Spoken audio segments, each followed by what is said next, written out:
Dans ma vie, j'ai 53 ans cette année, j'ai vu beaucoup de choses. 53 ans, c'est quand même plus d'un demi-siècle. J'ai vu beaucoup de choses dans ma vie.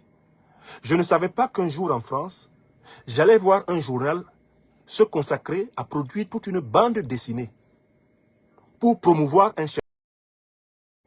Au nom de Dieu. Wallahi billahi talahi, comme disent les arabisans, les musulmans. Je ne savais pas que de mon vivant là, j'allais être assis ici en France, comme je le suis, ce 1er décembre 2025, ouvrir la presse et tomber sur un journal, le journal Le Monde, paraissant à Paris. Un journal qui réalise une bande dessinée pour promouvoir un chef terroriste qui ensanglante le Sahel. Je ne savais pas que j'allais voir ça. Dans la langue douala, on appelle ça maniaka. C'est-à-dire les miracles formidables. Des miracles formidables. Astaghfirullah. Un journal français qui met en bande dessinée un chef terroriste sahélien en vue de le présenter comme un héros politique, porteur d'un grand projet de modification de l'histoire africaine. Je ne savais pas que j'allais voir ça de mon vivant. Honnêtement, je ne pensais pas que la méchanceté, le sadisme allait se mêler autant à la bêtise et au crétinisme pour produire ce genre de navet à Paris, dans un journal qui pendant très longtemps a connu quelques-unes des plus belles plumes de l'histoire de la presse française, Le Monde. Le Monde de Beuve-Méry. C'est-à-dire que même si la ligne éditoriale du journal est dictée par les néocolonialistes, je m'attendais à un peu plus de sophistication, à un peu plus de dissimulation, je m'attendais à un peu plus de complexité, un peu plus de pudeur. Ça atteint un niveau pas possible en France ces dernières années. Toute la ligne éditoriale de France 24 est consacrée à promouvoir les chefs terroristes en Afrique. Ça fait 3 mois, je peux dire que l'essentiel des médias publics français orientés sur l'Afrique a pour unique et principale ligne éditoriale la promotion du terrorisme. Et cela se passe dans un amorphisme, une apathie totale du peuple français, qui par là devient complice. Est-ce que c'est normal, française, français, puisque je suis écouté par les renseignements généraux et qu'une cellule particulière de l'Élysée fait le résumé de toutes mes émissions tous les jours. Est-ce que vous trouvez normal que les impôts que payent les Françaises et les Français servent à financer une campagne de propagande en faveur de la valorisation médiatique de l'action terroriste en Afrique? Car en effet, si vous examinez la ligne éditoriale de France 24, de TV5, de Jeune Afrique, du Monde, de l'AFP, de France Télévisions, rien que sur les 3 derniers mois, vous conviendrez avec moi qu'on a mis des moyens colossaux pour faire valoir l'idée que le projet politique prégnant en Afrique, c'est le projet sous couvert de décrire une réalité qui n'existe pas. Alors, le projet a atteint des niveaux incroyables. Le Monde a décidé de mettre le en bande dessinée. Avant de regarder l'article infâme, l'article abominable du Monde, dont je vous parle, et qui vraiment m'a scandalisé. Je voudrais une fois de plus demander aux Françaises et aux Français d'imaginer l'inverse, d'imaginer la réciproque. Souvenez-vous du 13 novembre 2015. C'était un vendredi. Ce jour-là, plus de 130 Français, 130 habitants de France, parce que là, il y avait des Français, des non-Français, qui étaient à la salle de spectacle. Plus de 130 personnes sont massacrées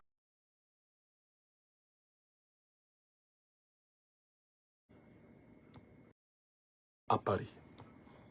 Imaginez que des journaux importants de la presse sénégalaise de la presse malienne, de la presse camerounaise, de la presse nigérienne, tchadienne, etc. Imaginez que ces journaux consacrent des pages entières à reproduire sous forme de bandes dessinées, illustrées, le massacre des Français à Paris.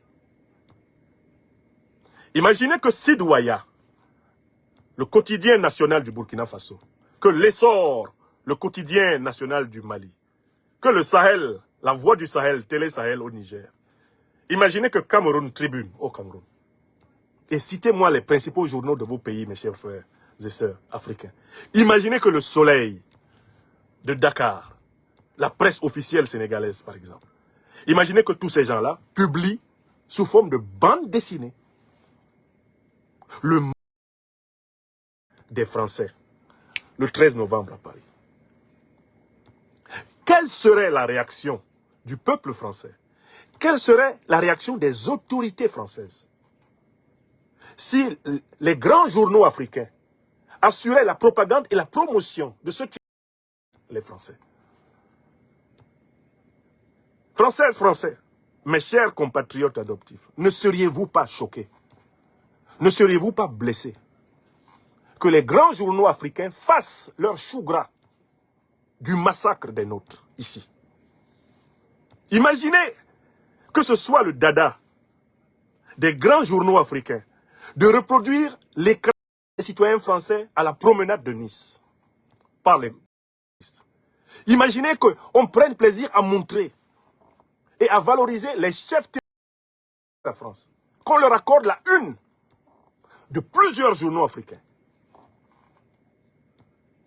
Oui, qu'on leur accorde la une de l'Union au Gabon. Est-ce que vous accepteriez cela? Aucune Française, aucun Français digne de ce nom n'accepterait que l'on fasse du malheur de familles françaises endeuillées une campagne de bande dessinée de presse.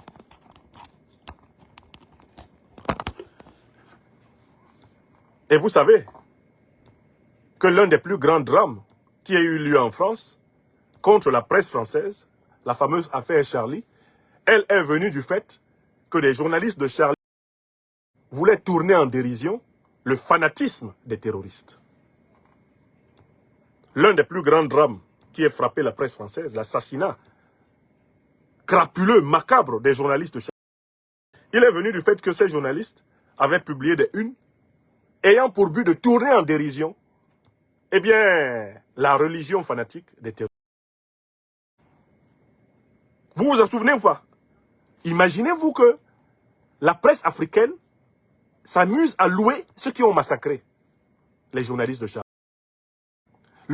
Les présente comme ayant un très grand projet de califat pour la France. Les décrit comme étant vraiment doués d'une grande ambition pour réussir là où Macron a échoué. Qui accepterait cela? Personne. Alors, Françaises, Français, il est temps d'arrêter de vous cacher derrière une pseudo-ignorance de ce qui est fait contre les Africains en votre nom. Françaises, Français, nous ne pouvons plus nous réfugier derrière la mer Méditerranée pour ne pas voir ce que nos gouvernants font contre l'Afrique en notre nom. Françaises, Français, nous ne pouvons plus ignorer la ligne éditoriale médiatique prise par le gouvernement de la République française en faveur des groupes contre les pays qui ont délogé les armées françaises. Des pays qui ont repris leur souveraineté minière. Des pays qui se préparent à reprendre leur souveraineté monétaire. Car le fond de toute cette histoire, c'est pourquoi les dirigeants français soutiennent-ils les groupes terroristes? C'est parce que ces groupes sont des mercenaires qui ont pour but de déstabiliser les pays qui ne veulent plus être pillés, exploités, volés par les multinationales françaises. Et c'est cette vérité qui doit éclater à la figure de tous et dans la conscience de chacun, ici en France. Moi, j'ai démissionné de mon poste de professeur agrégé de l'enseignement public français pour avoir entièrement le droit de vous le dire. Puisque apparemment, on a fait valoir qu'il y avait un obstacle entre le fait d'être professeur de l'enseignement public et le fait de dénoncer la politique inique, criminelle de la France en Afrique. Je vous ai remis le tablier pour recouvrer mon entière liberté d'expression, de conscience et servir la vérité, la justice et la solidarité des peuples. Regardons ensemble ce que le Monde est capable de faire. Le Monde, un journal paraissant à Paris et qui est, comme vous le savez, sous la ligne éditoriale de la guerre informationnelle contre les panafricanistes, la guerre informationnelle contre les pays souverainistes africains, la guerre informationnelle contre les pays africains qui veulent simplement récupérer leurs droits. Ce n'est pas des pays qui veulent prendre quelque chose à la France, parce que l'Afrique n'appartient pas à la France. Ce sont des pays qui veulent seulement se reprendre eux-mêmes. Ils ne veulent pas envahir la France. Ils ne veulent même plus qu'il y ait une pression migratoire qui vienne de leur pays vers la France, puisque aujourd'hui, pour faire de la politique en France et en Europe, il faut surfer sur la pression migratoire. Si le Mali, le Burkina Faso, le Niger fonctionnent bien, il y aura moins de demandes de visa de Nigériens, de Maliens et de Burkinabés en France. Marine Le Pen, Jordan Bardella, ils pourront être contents. Personne ne viendra plus chez eux. Paradoxalement, vous ne voulez pas que les Africains viennent chez vous, mais vous continuez à emmerder les Africains en Afrique. Ça suffit à un moment donné. Que voulez-vous que les Africains fassent? Vous trouvez qu'il y a trop de Maliens en France. Mais laissez donc le Mali se développer convenablement pour qu'il n'y ait plus trop de Maliens qui veulent venir en France. Non, vous ne voulez pas laisser le Mali se développer convenablement. Mais c'est vous qui vous plaignez. Nous sommes menacés de grands remplacements, ils sont trop nombreux. Oh là là! J'ai écouté M. de Villiers, Philippe de Villiers. Il est complètement fou ce type. La menace, la grande menace qu'il y a contre la France, elle vient du Sud. C'est la pression démographique. Comme si on vous avait obligé de penser que pour faire des enfants, il fallait se marier entre gens de même sexe. Qui vous a obligé de le penser? Qui vous a obligé à casser la famille française? Personne. Ce ne sont pas les Africains qui ont demandé ça. Qui vous interdit de faire des enfants? Au lieu d'économiser uniquement pour vos vacances. Ce ne sont pas les Africains, diantre. Qui vous oblige à être en train de calculer le moindre sou?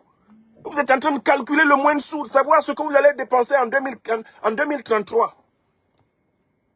Et de considérer un enfant qui vient comme un problème financier. Qui vous a appris cette pensée angoissée? Ce ne sont pas les Africains.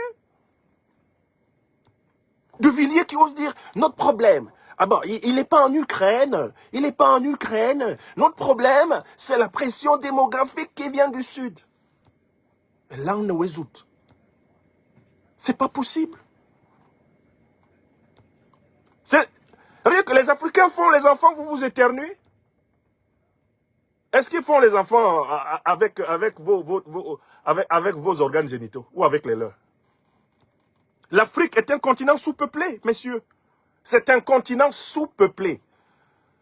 Et c'est par la faute des dictatures africaines et des agressions impérialistes occidentales que les richesses de ce continent ne profitent pas convenablement aux peuples africains. Voilà la vérité. Il ne manque pas de place en Afrique pour les Africains. Il y a trop de place. Le problème, c'est que vous nous emmerdez avec vos terroristes. Vous nous emmerdez avec vos multinationales du crime. Vous nous emmerdez avec vos mercenaires. Vous nous emmerdez avec vos bases militaires. Vous nous emmerdez avec votre domination monétaire. Vous nous emmerdez tout le temps. Et en plus, vous plaignez des Africains comme étant votre problème en Europe. Alors que c'est vous qui leur créez tous les problèmes en Afrique. Et vous ne voulez pas qu'on dise ça. Ah non, non, non, un prof ne doit pas dire ça. Je vous ai rendu le tablier. Je suis prof en Afrique maintenant. Et j'ai le droit de dire ça. Oui! Donc, c'est juste incroyable. C'est-à-dire que voilà des gens qui sont à l'origine de toute la déstabilisation du continent africain et qui font de l'Africain le problème de l'Europe.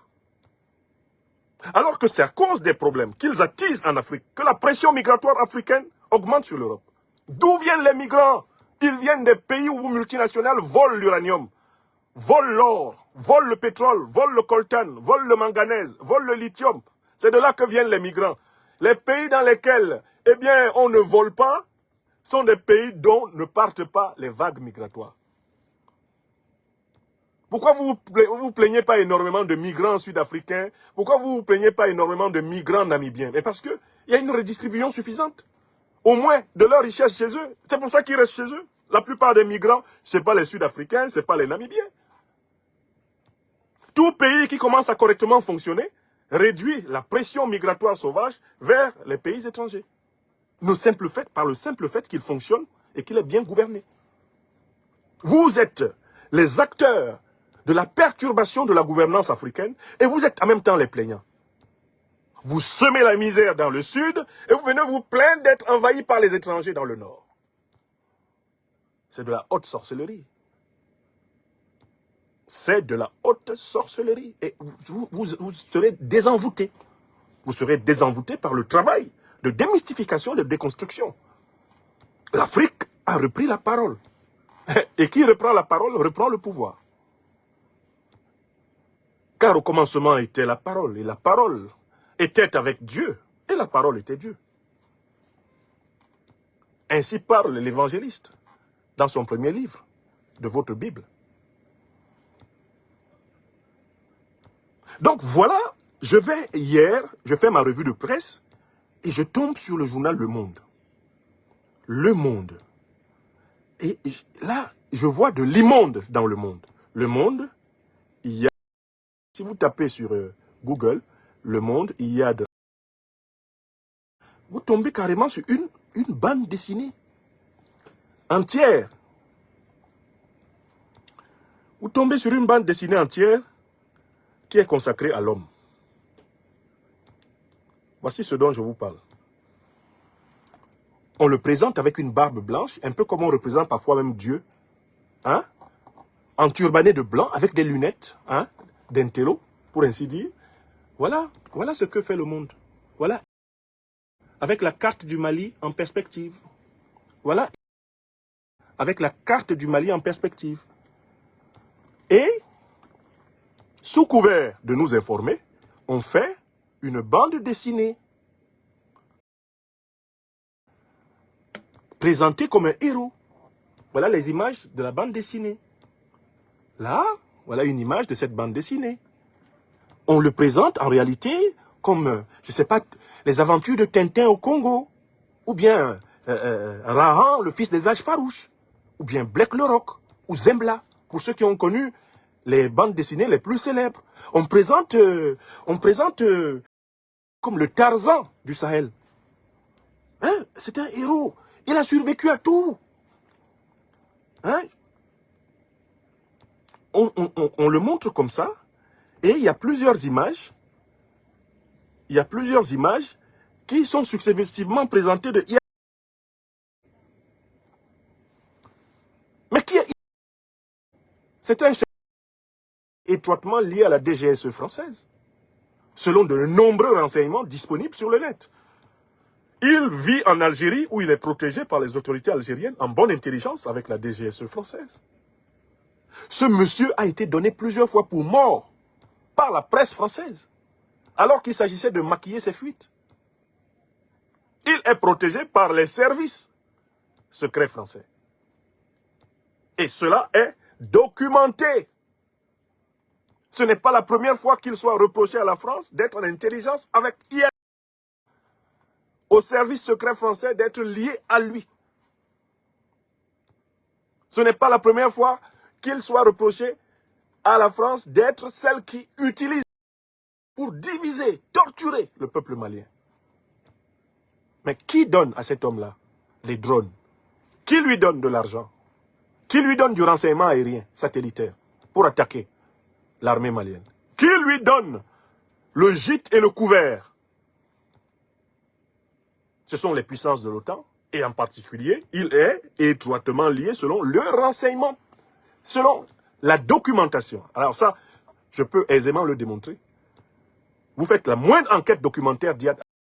L'accusation qui revient systématiquement de la part de plusieurs experts, c'est son lien intime au service secret français.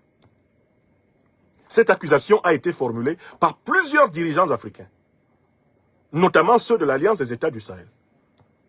lesquels dirigeants ont demandé la tenue d'une session spéciale, eh bien, du Conseil de sécurité des Nations Unies. Le Mali demande cela depuis le mois d'août 2022. La France refuse. Pourquoi? Parce que ce sera l'occasion de donner toutes les preuves, avec contrainte pénale immédiate, les preuves du soutien au terrorisme. Ce monsieur-là, on décide de le présenter comme un charmant terroriste sahélien. On fait une bande dessinée avec plusieurs images. Regardez comment on le présente.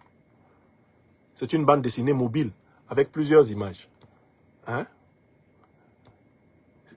On montre plusieurs images de lui, le chef rebelle Touareg.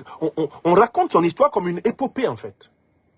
On le dessine, on le montre avec une étoile rouge, l'étoile de la révolution. On le présente comme un héros politique. Je n'en revenais pas. Comment un journal, dans un état de droit, comment un journal, dans un pays qui se dit démocratique, peut se permettre de faire la propagande du terrorisme? Comment peuvent-ils essayer d'imposer le narratif d'un IA qui aurait pour vocation d'instaurer un califat au Mali, un califat en Afrique de l'Ouest, intégrant les territoires sahéliens? Comment, dans un état dit de droit, dans un état dit démocratique, il peut être permis à des journalistes de pousser le bouchon aussi loin, dans le cynisme international, dans le mépris de la dignité des gens? Qui en France accepterait que la presse d'État, que la presse officielle, que la presse africaine fasse la promotion des chefs des Français? Qui accepterait cela? Personne. Personne ne l'accepterait en France. Mais vous avez encore des gens ici en France qui trouvent normal qu'on fasse la promotion des chefs des Africains. Ce que fait le monde là doit être attaqué en droit international et en droit national. Les victimes d'IA, les victimes du terrorisme en Afrique doivent porter plainte contre le journal Le Monde. Ça, c'est la première recommandation. Toutes les victimes des groupes qui sont sous le patronat d'IA doivent porter plainte contre le journal Le Monde pour apologie du terrorisme, pour complicité avec... Parce que personne de ceux qui ont perdu les membres de leur famille sous l'action de ce mercenaire du néocolonialisme et de l'impérialisme français occidental, personne n'accepterait qu'on se moque de ces morts, comme le font les journalistes du monde. Donc c'est la responsabilité de la justice au Mali, au Burkina Faso et au Niger, de condamner les journalistes du monde qui ont rédigé ces articles de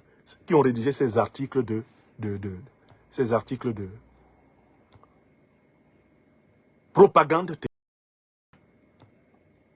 Nous qui sommes citoyens français, d'origine africaine, nous avons aussi une responsabilité, c'est de dénoncer devant les institutions, ici en France, la campagne d'apologie du terrorisme par la presse française.